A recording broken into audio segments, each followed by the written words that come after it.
they have something that's unique, this new unique property that allows them to just spread like wildfire because it's something that the market had not been served with before. You are listening to Intangiblia, the podcast of intangible law, plain talk about intellectual property. Please welcome your host, Leticia Caminero. Welcome to episode 2 of the second season. Today we have a great guest, and we're going to talk about disruption, disruptive innovation, and how it's transforming and disrupting copyright. So my name is Dr. Margery Hilko. I am both Irish and American by nationality. I am 41 years old and I am a lecturer. So tell us about your career. How did you end up in Ireland?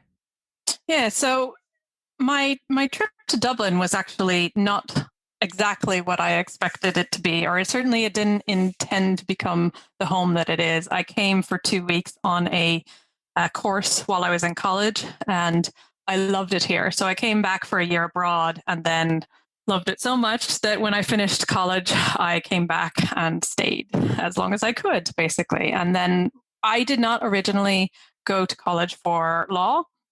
I did history and theater as my majors in the US. And then I came over here. And when I was trying to look at options for retraining and changing my career and going further with it, I thought I would look into the legal area, which I had always been interested in, but I hadn't chosen as a career before then. And then the 2008 financial crisis hit. And so I thought, well, okay, I already have this lower diploma in legal studies. Maybe if I get a master's, then someone will take me seriously. And by the time I was finishing that, I was like, actually, what I really want to do is teach. So then I went and got my PhD, and that led me to where we are now. So it was kind of a slow roll, but it ended up in a career that I'm very much enjoying and or in an area of interest that I find fascinating. Your art background talks to your law background then. This is why you're interested in intellectual property? Yes, very much so. I think that intellectual property touches so many of the things that I'm interested in.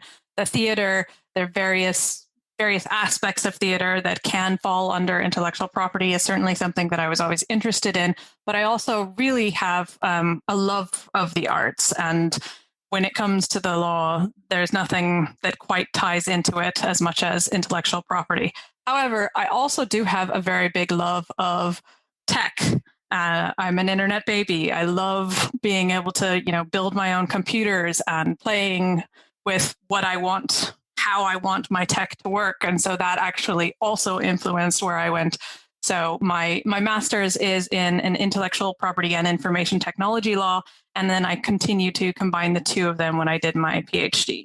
Wow, fascinating. So it's art, technology, science, and as well law. So everything you need to be a good IP lawyer. Well, I certainly hope so. There's a lot that I enjoy about it. And what led you to write your book, Disrupting Copyright, How Disrupted Innovation and Social Norms Are Challenging IP Law? So I was always fascinated by why the tech world, the computer tech world, was always so anti-copyright. And I was like, this is something that should be helping them. It should be protecting them. And I couldn't quite make the two sync up. And I really wanted to kind of explore how that came about. And when I was thinking about how this came about, what I ended up realizing is that computers and the computer world, the tech world, grew up with its own culture. And that culture very much influences how they view copyright. And so in my explorations of that, I realized that really what we were talking about was not just computers, but a branch of technologies that can be identified as disruptive innovations. And when you couple that with the social norms, you can end up with a very interesting tension and difficulties that are challenging in not just legal circumstances, but also business circumstances. And so that's kind of where the idea came from and just bloomed from there. What is disruptive innovation? Can you define for the non-technical audience? Of course, certainly. So disruptive innovation, despite the fact that it's a term that a lot of people use and they kind of throw it out there very easily, it's actually based on a business management theory by Clayton Christensen. So he wrote a book, The Innovator's Dilemma, where he talks about disruptive innovations and he defined what they were.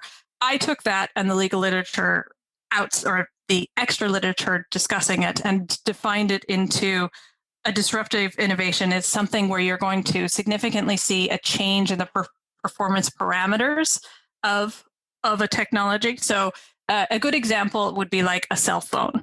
When we started with cell phones were they didn't have the range of a normal telephone. Sometimes they didn't have a great quality when you were calling on them, but they had this new performance parameter, which was that you could carry them everywhere you went. So this ability to move with your telephone line was a new performance parameter that the traditional telephone couldn't compete on. Now, obviously, that has since grown from the point where it was barely usable for some people and it was a brick, or it might have been something that was giant that you plugged into your car, to what we now have in all of our pockets. But it started at a lower point on the progression scale, and the type of things, people who needed good quality phones would never have used cell phones. But because they started at that lower level and they had this new performance parameter, eventually they were able to grow to the point where they've now kind of taken over the market for many people and in many circumstances. And that's kind of a good example of a disruptive innovation because they often start at a lower level in terms of what qualities that they have. They can't compete with the higher end versions of themselves, but they have something that's unique, this new unique property that allows them to just spread like wildfire because it's something that the market had not been served with before. It's something that the market needed and didn't know that it needed? Yes. I think that is something that you will often find with them, but it is about that new performance aspect to them. They're often cheaper. They're often, they don't have the quality, but they're cheaper for people, which means that more people have access to them. It often means that they spread more. But that ability to have an item about that is new, that people didn't realize, or that the main market had not formerly catered to, is what makes it disruptive as opposed to just a new version of itself. Okay. And how is related to IP? There is nothing that says that a disruptive innovation has to be related to intellectual property. You can get you can have a disruptive innovation that is like a threshing machine or the chip in a new computer. You can have disruptive innovations that have nothing to do with intellectual property.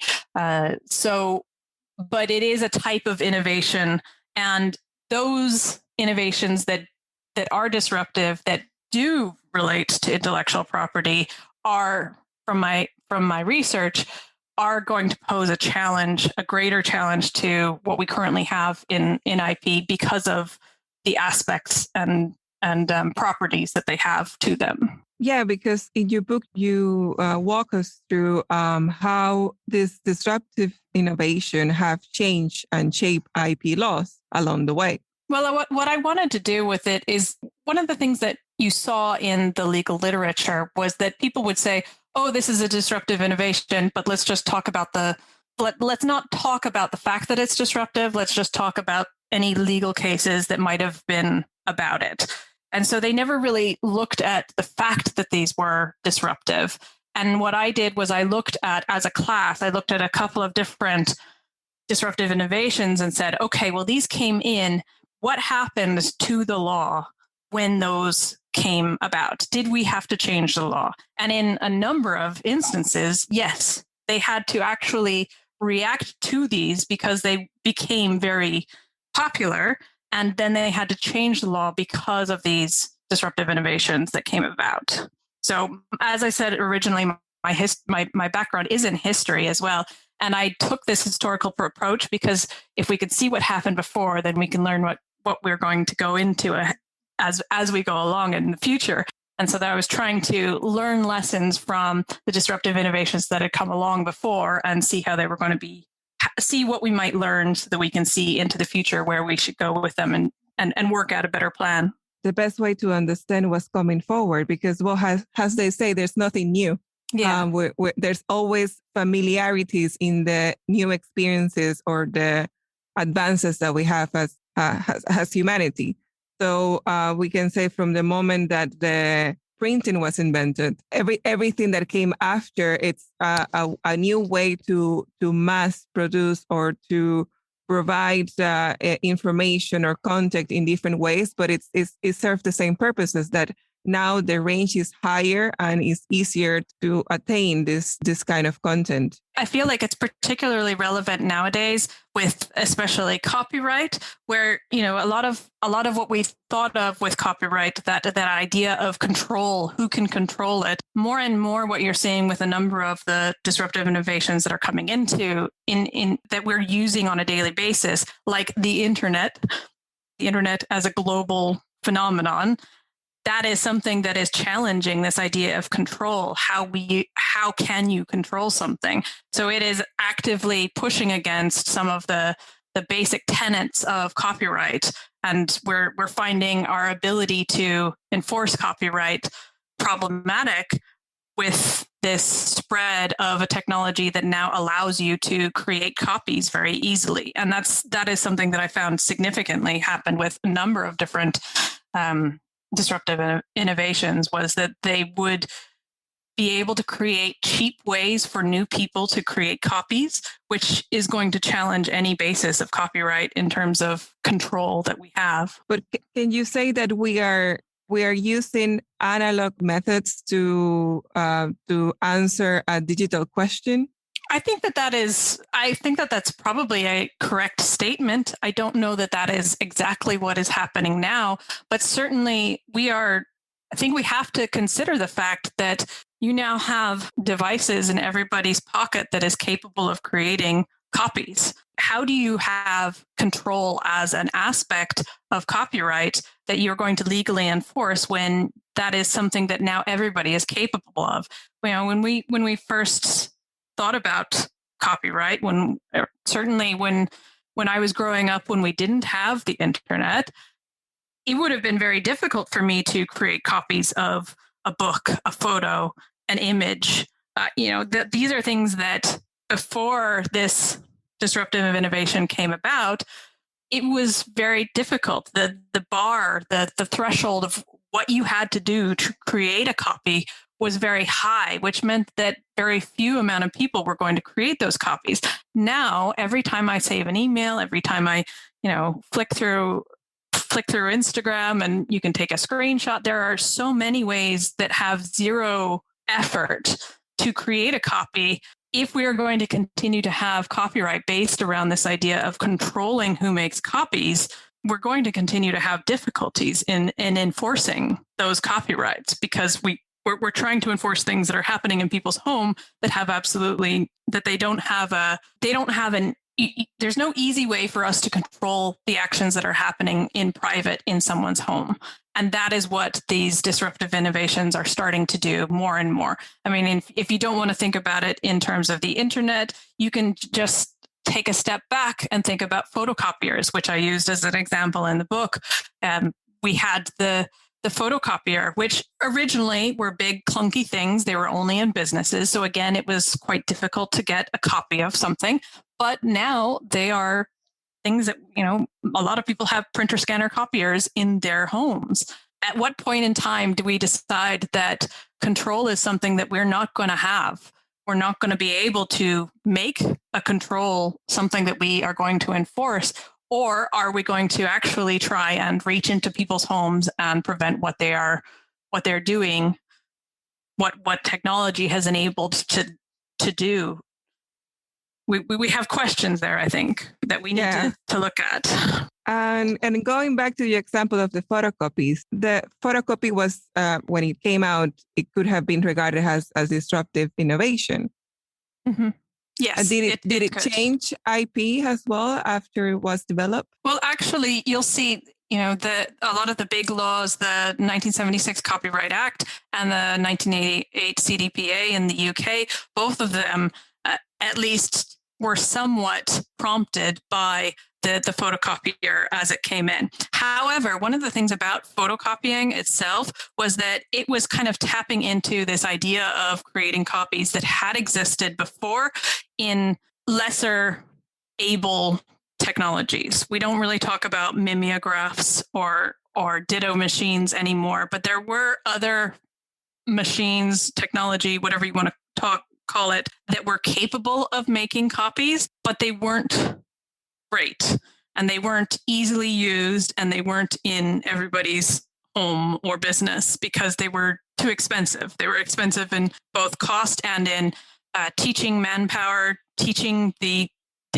people who were going to use them. And they often used like photographic technology. So you would have very expensive paper that you were using it. What the photocopier came in and did was it allowed you to create a copy without actually having to have specialty paper, specialty staff, or anything like that. So that it brought that cost down, which allowed the photocopying to happen in all of the businesses that we see today. So that would none of the kind of business copying that we see in general would have happened without the photocopying machine. But you had a culture of copying that they were able to see and tap into when looking at how they were going to actually change copyright in the 70s and 80s when they were looking at updating the laws. So they did specifically add photocopying into what they were looking at when they were looking at updating the law at the time.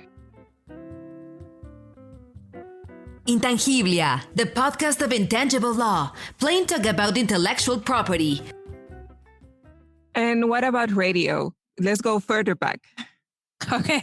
Radio is a really interesting one because so I was primarily looking at the US and the UK. So radio had a whole new way of sharing copyright works. And what we saw with that was it was less that they changed copyright law, but they created the broadcast industry and the law surrounding the broadcast industry specifically because of radio. So what you ended up seeing in both the US and the UK was they actually were able to kind of fix the legalities of broadcast radio by regulating the broadcast industry. So by regulating the broadcast industry, they were able to bring radio into the current copyright law that they had because the industry would actually follow the law. They shaped the sector according to their needs. Exactly. And with radio, because broadcasters were different than users and treated differently than users, and not everyone was able to broadcast, they were able to do that very effectively. Oh, that's fascinating. Finally, let's go now to the near present, when at least my early days in the world, personal computers. I remember the first one in my home. I was about 8 years old when it came to my home. Yeah, I think I was about that age too when I got it. Personal computers are really interesting because, again, they brought the ability to do a variety of things with copyright works into people's homes. So this was a new way of having copyright works, but it was also a new creation of a new type of copyright work because up until then, you didn't really have significant home hobbyists creating programs or apps or anything like that. And when the personal computer came in, you saw a significant amount of programming start to happen outside of business and in this hobby space, so not only did we have the new copyright work, the category of work of programs, but you also saw new usages of copyright works by computer users. So again, that is something that the law did actually look at. It is in both the 1976 and the 1988 CDPA updates in both the US and the UK. So they did consider it. One thing, though, that happens and that is really fascinating is that, especially in the US version, there wasn't a huge understanding. There wasn't a huge growth of understanding about personal computers at the time. And I think that some of the struggles that we see now is because they didn't understand the social norms that surrounded about the programming community. The programming community that not only fueled the hobbying community, but also the tech world that we currently have today and some of the opinions that the tech world holds.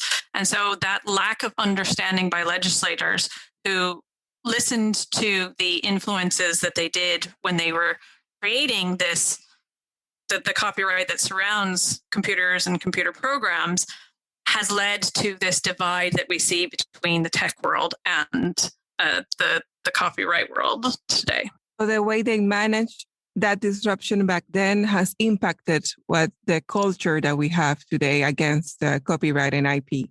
I think yes. But I think that they didn't realize that culture was there. You see the submissions about it. All of the submissions that you see tend to be from people who are in industry, are not necessarily the people who are doing the programming and who understand what's happening with the programs. But you'll see these are the people who are going to be making money off of programs, selling programs as a service, who are looking for the copyright protections to protect their investments.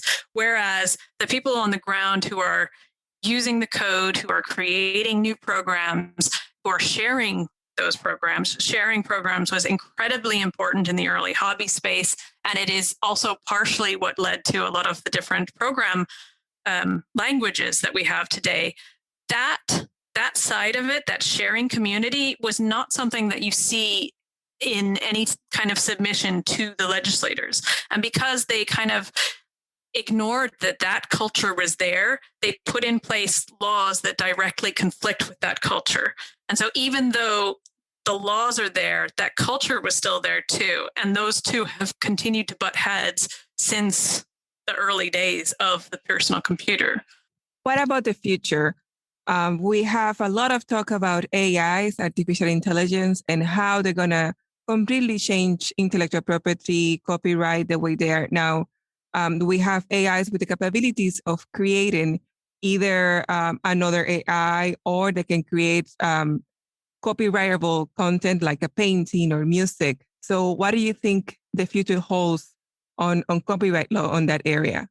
I actually talk about AI in my book, so I don't want to spoil the punchline, but I do think that artificial intelligence is something that we do need to look at. I do believe that it is a disruptive innovation, and I think that we are currently at the early life cycle of AI. I think that we have not actually gotten to anywhere near market maturity or what the capabilities of artificial intelligence eventually will be. And I think that if we start making predictions now, we may find that we are once again butting up against cultures that we didn't know existed and problems that we didn't know might exist in the future by our lack of imagination on where artificial intelligence will take us. Well, if the super intelligence develops soon, we may be in danger, or it may be the save of humanity that we need. This is very true. If they can fix us a vaccine, that would be nice. That would be great. And no more diseases at all. That would be also great. That would be nice. That would be very nice indeed. Any final words about your book or about your research? I just think it's a fascinating area, and I think that what I bring to it is a broader perspective than just law. It is something that we in the legal world often ignore. We get very wrapped up in our judgments, and I feel like we have to make sure that we remember that the law has to be applicable in a world today, and the world comes with baggage. It comes with culture. It comes with people's opinions. It comes with technologies that do things that we don't want them to. And so we need to make sure that any law, any legal situation that we are going to create, that we're going to actually create one that is appropriate for what we have today. And if that means that we need to consider our options in terms of where copyright should go, maybe now is the time to do that. Now that we have seen where technology can take us, maybe we need to start considering how much of what we have is old world thinking that needs to be updated for what we have today. I remember that one of my first lessons in law school, the professor explained that the law is not to shape the society. Society shapes the law. I definitely think that it is a two-way street, but I definitely think that technology is at the point where it is forcing us in certain paths. We're not going to be able to put the lid back on the internet. It is here for the foreseeable future, I think. So by pretending that its capabilities are not going to continue to be problematic for copyright holders, we're fooling ourselves. Yeah. If that's going to be the case, if we're always going to have problems for that, perhaps we need to look at other solutions, whatever solutions those may be. Looking at the problem from a disruptive way. Yeah, exactly. Thank you so much for your time. You can get Margery's book. Again, the title is Disrupting Copyright, How Disrupting Innovation and Social Norms Are Challenging IP Law. I highly recommend this book. If you're a lawyer, and especially if you're not a lawyer and you want to discover the history of innovation through copyright and the future as well. Thank you very, very much. Thank you for your time and thank you for your words. And also thank you for writing this book. And that's how I got to know who you are. And, thank you. And I hope you keep on sharing your knowledge with the rest of us. I hope so too. Thanks for having me. And so we come to the end of our episode. See you next Tuesday with a new guest and a new IP topic. Goodbye from Washington, D.C. Thank you for listening to Intangiblia, the podcast of intangible law, plain talk about intellectual property. Did you like what we talked today? Please share with your network. Do you want to learn more about intellectual property? Subscribe now on your favorite podcast player.